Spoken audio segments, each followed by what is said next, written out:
Hi, I'm Brian Moran, founder of Government CIO. Welcome to Government CIO Magazine. Hi, this is Tony Camilleri with Government CIO. We sat down today with the CIO of Nara, Mr. Mike Wash.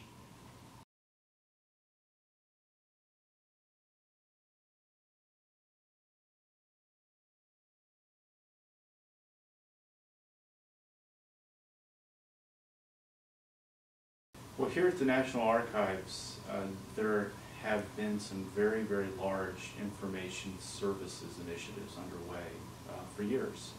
The Electronic Records Archives program, other supporting initiatives that have been associated with our work to manage information about records and the records management itself.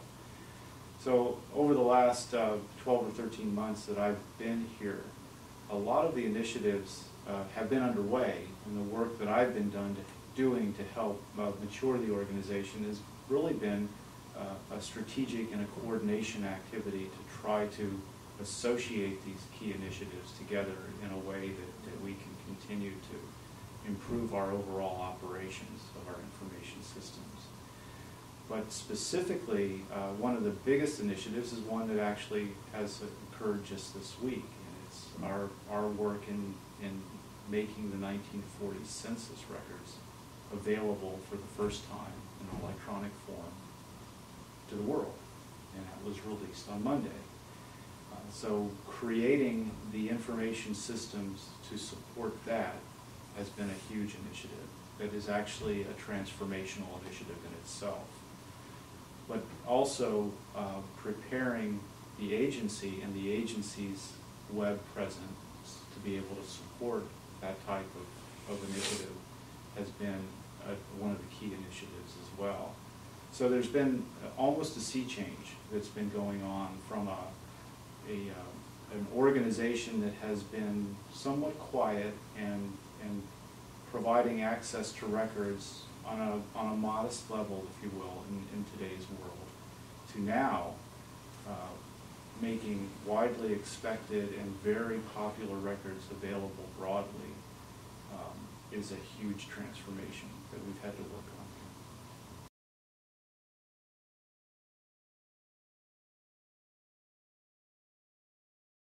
on. I would go beyond just an IT organization, because I manage the IT organization, but in today's world, particularly for a CIO to be successful, it's good business management as well as technical management. A CIO has to be sensitive to the business needs and constantly focused on those business needs to ensure that the information technology and systems are developed and deployed in a way to meet those needs. So when I think about the key inhibitors in general that come into play in any type of organization, one of the key inhibitors that I've experienced over my career has been, and this may sound a little odd, but the risk of failure, the fear of the risk of failure. When an organization starts to realize that in order to make progress, you have to be willing to accept risk, and you have to be willing to realize that there may be failures, but if you learn from those failures and move forward, the growth is magnified tremendously. So inhibitors in general, I've learned, is helping teams understand that we aren't all perfect and we will make mistakes, but if we anticipate that mistakes could happen and have plans in place so that when that does happen, we can quickly work through it and move forward to achieve goals. It empowers people to think differently, that they aren't constrained to only doing what was done in the past. Instead, let's think differently, knowing that thinking differently is going to cause criticism, it's going to cause the potential for failure, but if we walk into it knowing that, and there's not going to be any real harm associated with having a few missteps, provided that we continue to make progress, the progress is usually multiplied many times once that's in place. So it's enabling people to make decisions, take on risks, accept failures when they occur, and continue to grow.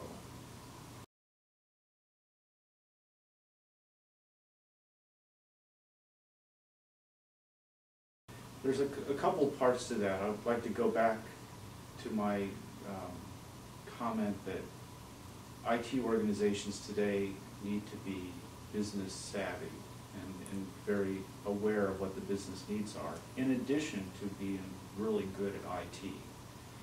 And that's a change. The change that's been happening in the CIO world, over the last 5 or 6 years, my best estimate.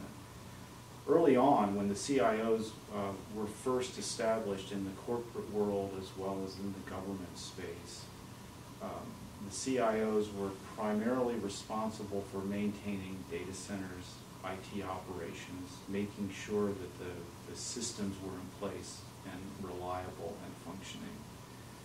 In the new world of CIOs and the organizations that support the CIO, there has to be a very, very strong awareness and appreciation for the customer. It's customer first, understanding what has to be done, and then making sure that the IT systems are developed in a way that really meets the customer needs.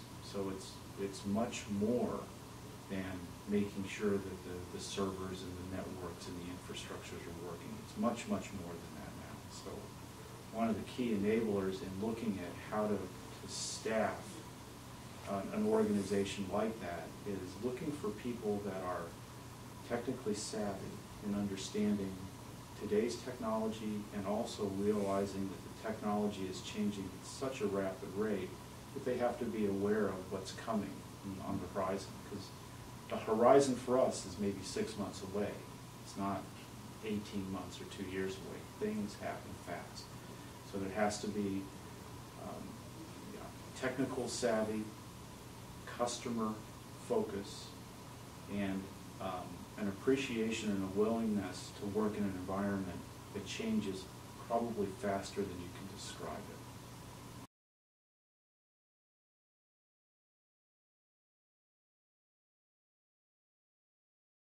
The National Archives has had a long history of good collaboration and strong collaborations. And it goes back to the time of even printed material. My former agency, the Government Printing Office, we were a strong partner with the National Archives in the publishing of the Federal Register. That collaboration dates back over 75 years from when the Federal Register was created, working closely with the Government Printing Office so that it could get printed and distributed every business day.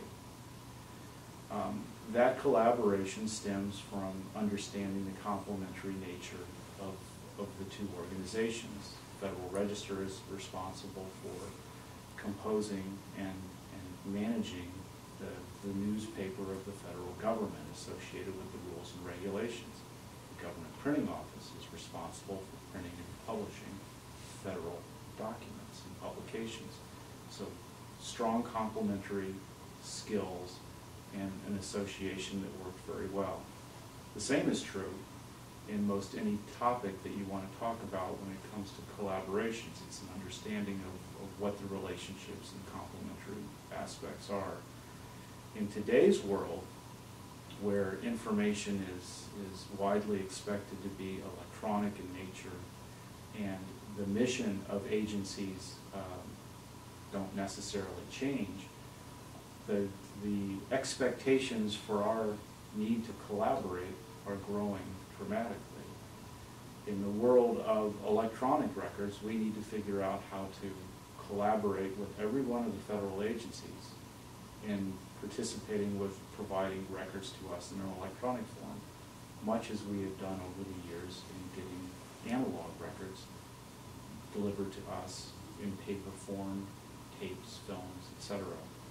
So the collaboration is really, again, understanding our role and mission, having a good grasp of the technology and technology changes, and in working with the other agencies to ensure that there's an understanding of what our mission is, what their mission is, and how we can best work that together.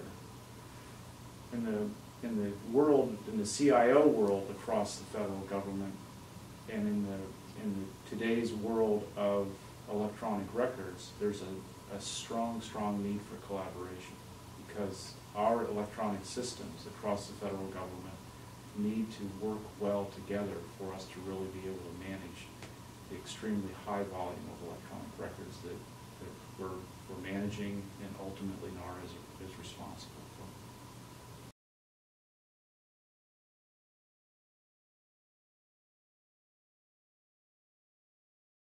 Much like the last conversation that we had about collaboration, the interface, if you will, between another agency and the National Archives needs to be well understood so that information can pass quickly.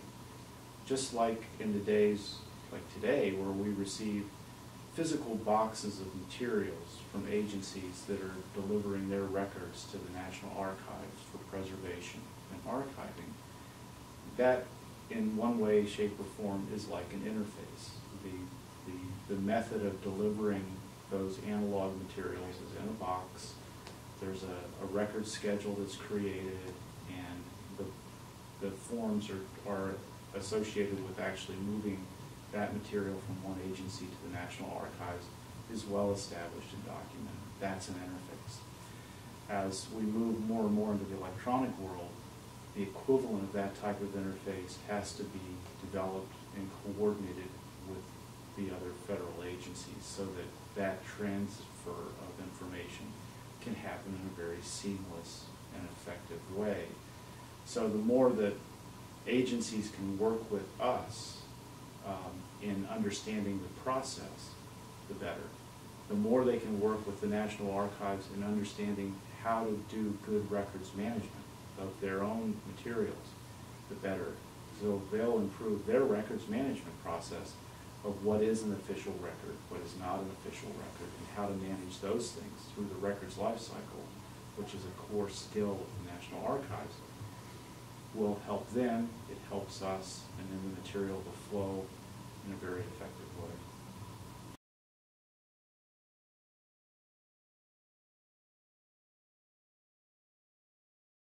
Training is really key. It plays a very important role. And training also is changing as well. When I refer to the rate of change of technology that, you know, information technology and information systems type of personnel have to be aware of, it makes training even more important. When technologies are changing faster than you can describe them, which is clearly the case today, staying current and trained in those technologies that are changing so fast also becomes a challenge of how do you keep your staff aware and trained to do that. So there's training on the technology and training on the forward-looking technology that is critical.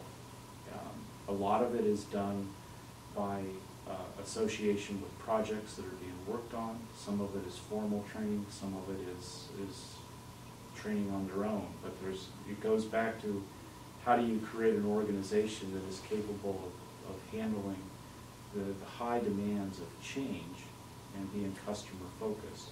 The training needs to be complementary to that, and some of it is going to be trained on their own.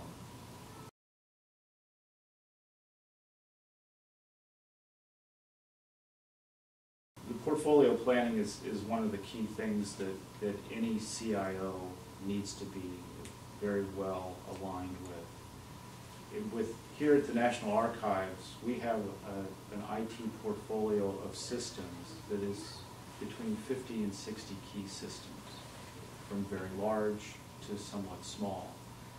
And if we included all of the very, very small systems, many of them are single user type of systems, it would be hundreds. But of the ones that are key systems for managing the records and the data associated with records, there's probably 50 or 60. Portfolio management comes into play, particularly as you look at how do you optimize your organization and optimize your portfolio, particularly in times where there's constrained budgets and constrained resources and shorter time to market expectations for delivering functionality.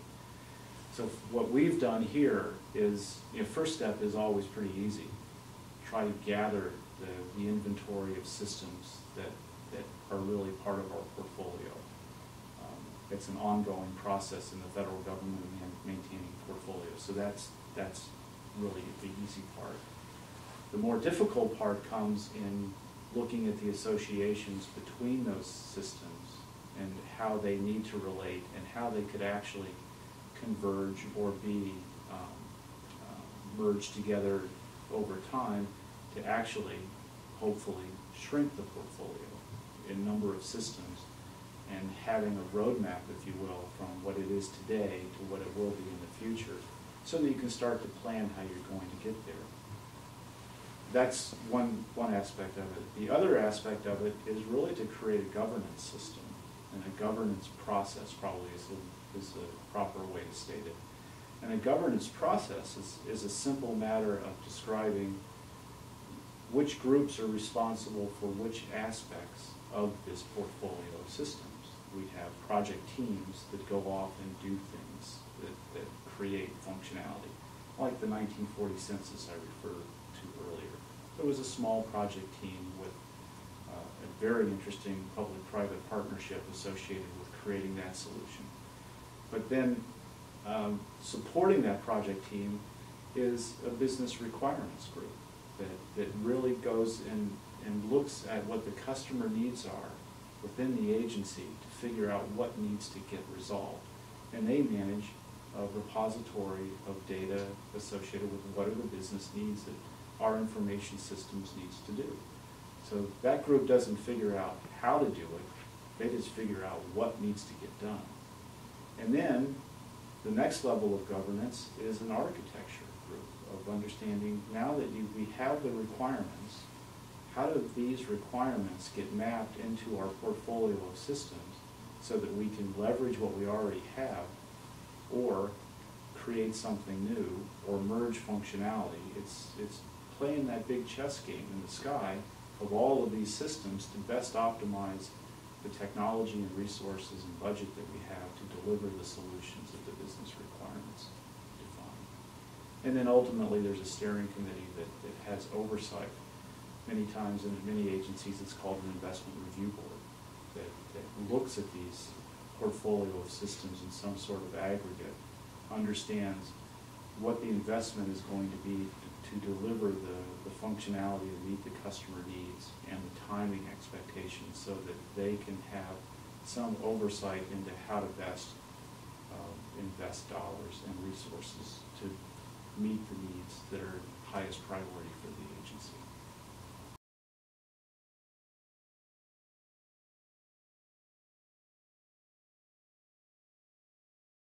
Security is an ongoing and ever-changing challenge. And in today's world with information systems, it is one of the biggest challenges because it's a threat that is always lurking. There's a number of ways that we are addressing the security issue. And one of them is close collaboration with other federal agencies that are developing federal-wide cybersecurity initiatives. Department of Homeland Security is key in this. They have systems that we can use that can actually serve as watchdogs to a lot of our internet activity and our system activities. And they can provide alerts to us. So that's a key element of the strategy going forward. Also,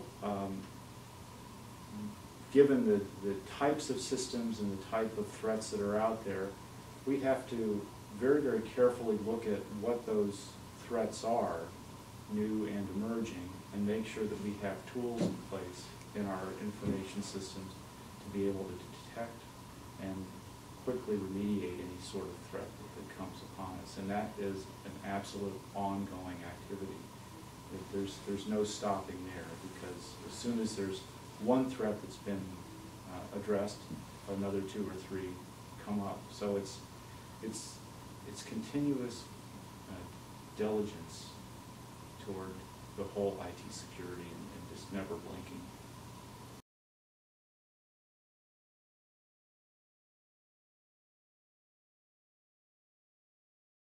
Well, we talked about the governance.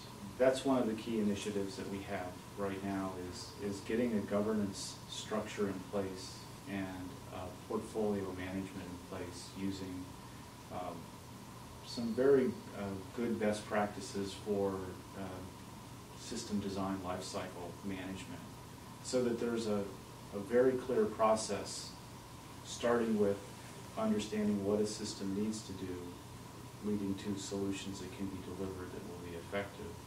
But making sure that we follow a process that continuously reflects back on what the customer needs are. And also running the IT organization really from a business perspective of understanding the customer needs, understanding what the investments are, making sure that the proper choices are being made for technology and partnerships and solutions. So I think that is going to be a real key to our success moving forward.